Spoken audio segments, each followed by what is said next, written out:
خطیب کہتے ہیں میں ابھی دعوت خطاب دے رہا ہوں خطیب ابن خطیب حضرت مولانا علامہ فیصل شاہ ندیم صاحب کو وہ مائک پر آئے آپ حضرات کے سامنے خطاب فرمائے حضرت علامہ فیصل ندیم صاحب نہ ہو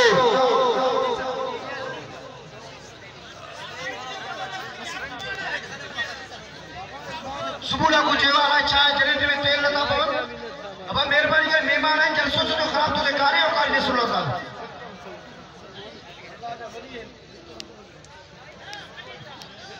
اب رسی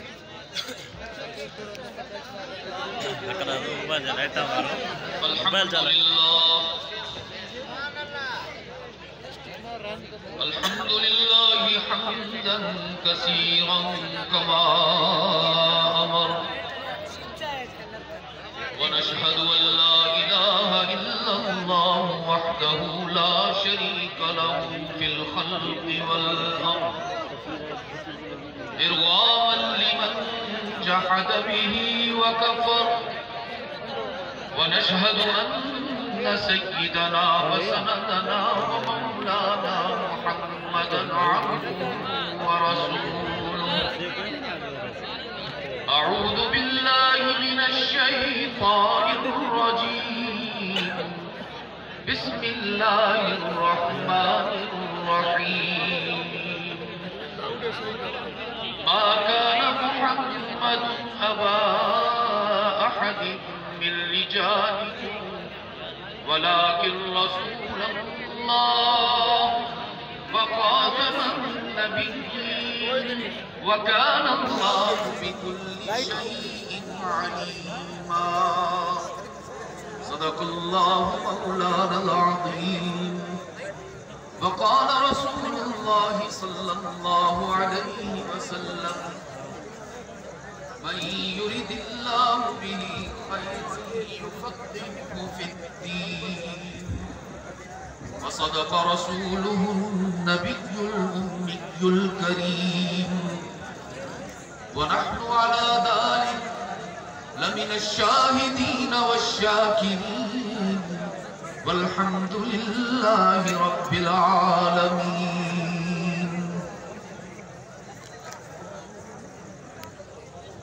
انتہائی واجب الاحترام علماء کرام طلباء عزیز میزبان مکرم قاری نصر اللہ صاحب ارباب علم و دانش محترم بزرگوں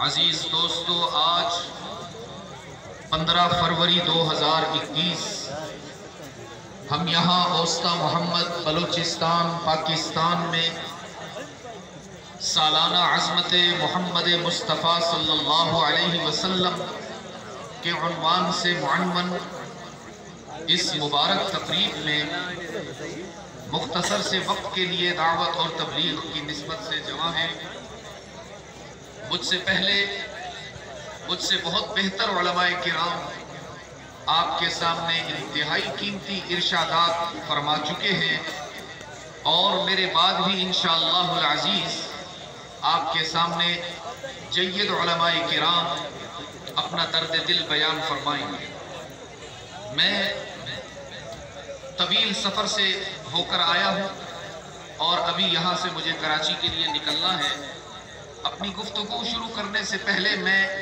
یہ جائزہ لینا چاہتا ہوں کہ آپ میں سے کتنے احباب ہیں جو اردو سمجھتے ہیں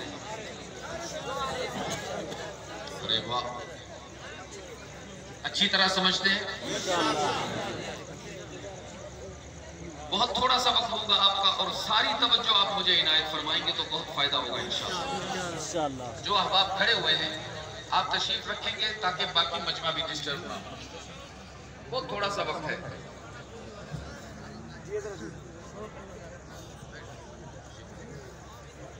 سرکار دو عالم صلی اللہ علیہ وسلم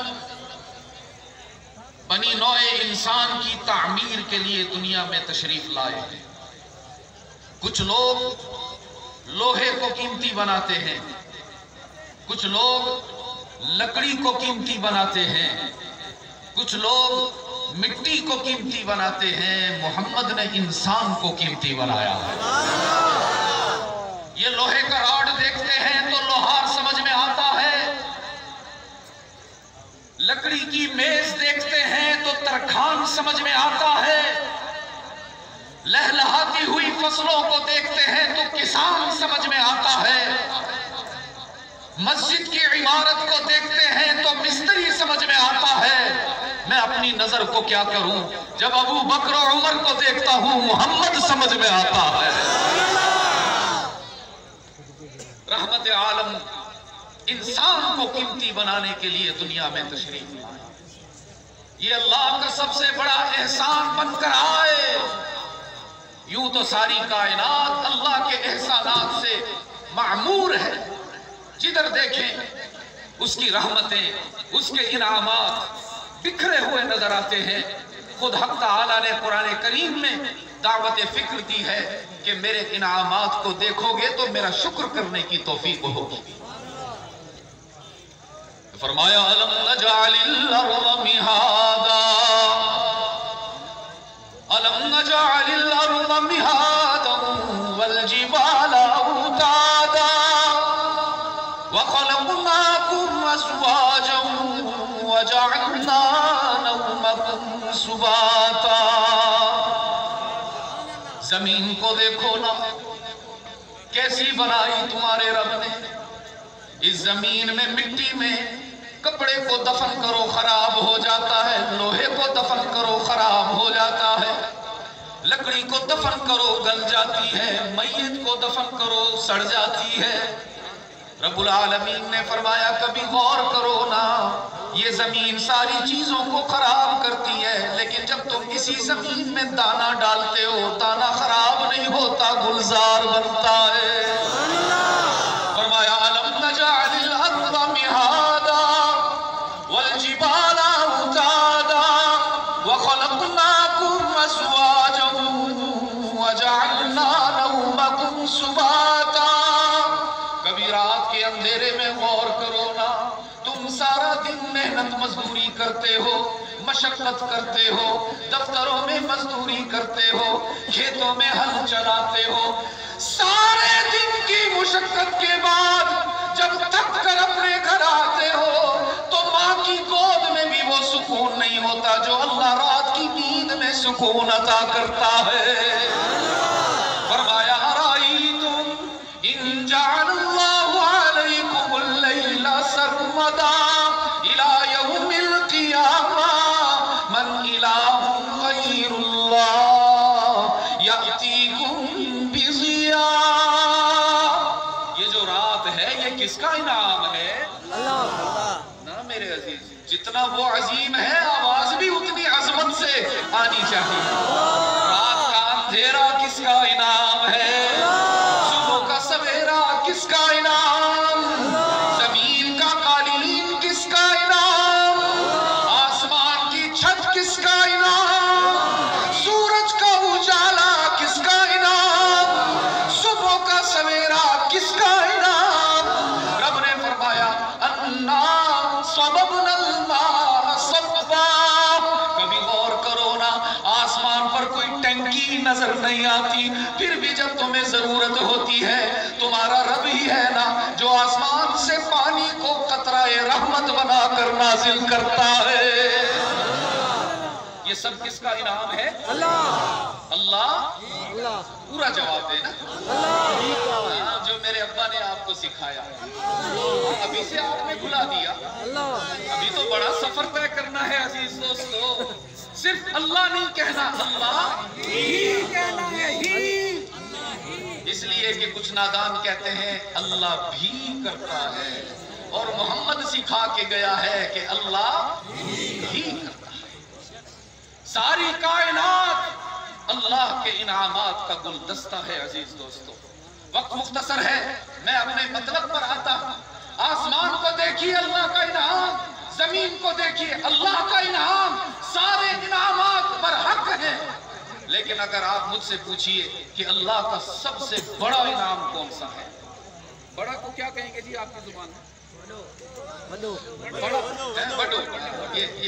اللہ کا سب سے بڑا انعام کون سا ہے؟ جب میں نے اپنے دل سے پوچھا فیصل تو بتا اللہ کا سب سے بڑا انعام کون سا ہے، تو میرے دل نے پکار پکار کے کہا اللہ کا سب سے بڑا انعام یہ ہے کہ اس نے مجھے اور آپ کو محمد مصطفیٰ عطا فرمایا۔ اس لیے کہ آسمان نہ ملتا گزارا ہو جاتا، زمین نہ ملتی گزارا ہو جاتا، اولاد نہ ملتی گزارا ہو جاتا، پانی نہ ملتا گزارا ہو جاتا، لیکن رب کعبہ کی قسم اگر محمد نہ ملتا گزارا نہ ہوتا۔ عام نبی نہیں ملا ہمیں، تمام انبیاء کا سردار، سارے نبیوں کا امام بن کر آیا، اور حسین نبی ملا، خوبصورت نبی ملا۔ حضرت ابو ہریرہ رضی اللہ تعالی عنہ حدیث پڑھا رہے تھے، اپنے شاگردوں کو سبق پڑھا رہے تھے، تو شاگردوں نے عرض کیا استاذ محترم آپ کتنے خوش نصیب ہیں، براہ راست محمد مصطفیٰ کے چہرے کو دیکھ کر آئے ہیں، ہم تو دیکھ نہیں سکے، ذرا بتاؤ تو صحیح ہمارے نبی کا حسن کیسا تھا، ہمارے نبی کے چہرے کی چمک دمک کیسی تھی۔ ابو ہریرہ کی آنکھوں سے آنسو بارش کے قطروں کی طرح ٹپکنے لگے، فرمانے لگے کیسے بتاؤں تمہیں، ما رأیت احسن من محمد صلی اللہ علیہ وسلم، میں نے آج تک کائنات میں حسن کی وہ شبیہ دیکھی ہی نہیں جس سے محمد کے چہرے کو تشبیہ دے سکتا۔ شاگردوں نے کہا کچھ تو بتائیے، ہم سمجھنا چاہتے ہیں محمد کا حسن کیسا تھا۔ ابو ہریرہ نے کہا بس اتنا بتاتا ہوں، محمد کے چہرے کو دیکھ کر لگتا تھا کأن الشمس تجری فی وجہہ، آسمان کا سورج بھی محمد کے چہرے کا بوسہ لینے زمین پہ اترا ہوا ہو۔ بڑا خاص نبی ملا ہے، کبھی زندگی رہی تو سیرت پر بات کریں گے، آج تو میں صرف آپ کو اتنا بتا دوں کہ اللہ نے ہمارے نبی کا نام کیسا بنایا۔ جانتے ہو نا کیا نام ہے؟ یہاں خاموشی ہوگی تو میں بات کر سکوں۔ انصار الاسلام قابو کیجئے ذرا، پلیز خاموشی رکھیے تھوڑا سا، یہ اتنا بڑا مجمع کچھ مل جائے نا اس کو۔ ہمارے نبی کا نام کیا تھا بھائی؟ یہ تو بڑا ہلکا جواب آیا، اللہ کا نام بھی تم ڈر ڈر کے لے رہے ہو، محمد کا نام بھی ڈر ڈر کے لے رہے ہو، تو جرت سے کیا صرف بیگم صاحبہ ہی یاد آتی ہے؟ کیا نام ہے ہمارے نبی کا؟ محمد۔ رب کعبہ کی قسم علماء کرام موجود ہیں، جب یہ نام لیا جاتا ہے کائنات میں اندھیرے روشنیوں سے بدل جاتے ہیں۔ اللہ نے ہمارے نبی کا نام ایسا بنایا جو دلوں کا حال بدلتا ہے۔ میں ایک شاعر کا قصہ سنایا کرتا ہوں، ایک ہندو شاعر جس کا نام تھا کیلاش چندر۔ کیا نام تھا بھائی؟ بہت بڑا شاعر تھا، لاہور میں رہتا تھا، میں لاہور کا نہیں ہوں، میرے تعارف میں لاہور بتایا گیا، میں راولپنڈی کا ہوں۔ لاہور میں رہتا تھا، کسی نے اس کو بتایا کہ جناب ایک مشاعرہ ہونے جا رہا ہے جہاں شعراء کرام آئیں گے اور اپنا اپنا کلام سنائیں گے، لیکن اس مشاعرے کی خاص بات یہ ہے کہ وہاں صرف اور صرف محمد مصطفیٰ صلی اللہ علیہ وسلم کی شان میں کلام سنایا ہے، عام شاعری نہیں ہوگی، عشق مجازی پر بات نہیں ہوگی، عشق حقیقی پر کلام سنایا جائے۔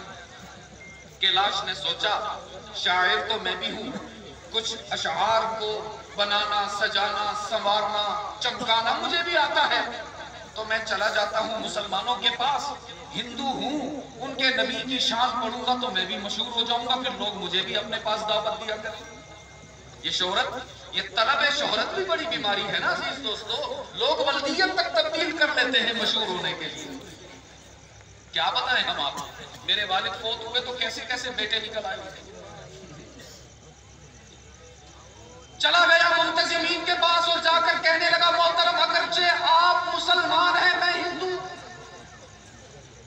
مشاعرہ آپ کے نبی کا ہے، لیکن میرا دل کرتا ہے میں بھی آپ کے نبی کی تعریف کروں، مجھے اجازت دیں گے میں آ جاؤں؟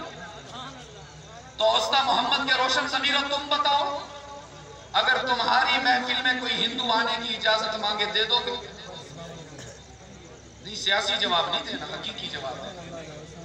چلیں کچھ جواب تو اچھے بھی آ رہے ہیں. کہاں دیں گے جی آپ؟ میں اندرون سندھ میں تبلیغ میں گیا، میں نے دیکھا کہ کچھ مسجدیں ایسی بھی ہیں جن کے دروازے پر لکھا ہوا ہے کہ یہاں صرف ایک مسلک والے کو آنے کی اجازت ہے، باقی اور کسی کو آنے کی اجازت.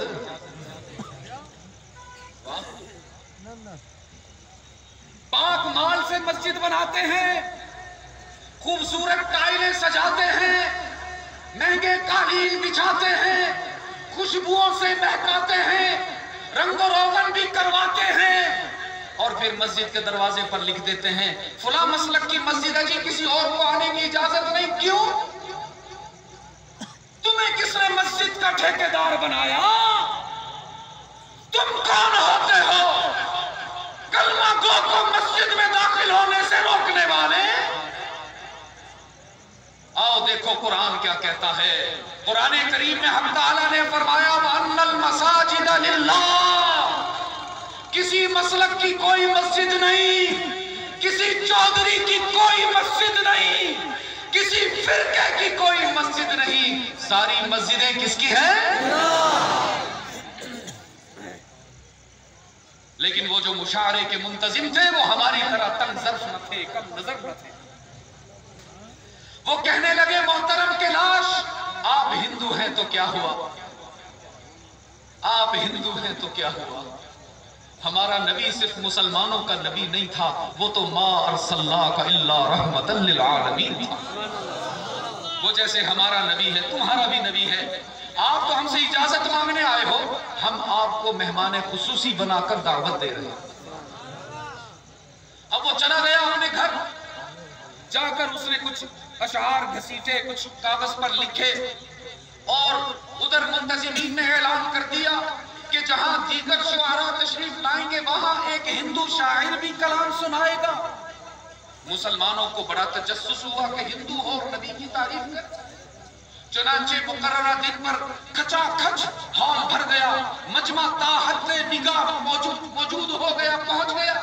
ہر شخص دیکھنا چاہتا تھا کہ ایک ہندو نبی کی کیسے تعریف کرتا ہے. شعراء آتے رہے، اپنی اپنی باری پر کلام سنا کر جاتے رہے.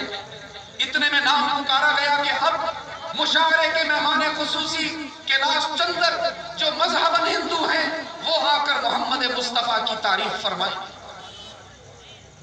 لوگوں نے سمجھا ہندو ہے کوئی پلا ہوا پہلوان ہوگا، چہرے پر کفر کی نحوست اور ضلالت ہوگی، اور تکبر میں فخر میں اس کا سینہ اکڑا ہوا ہو.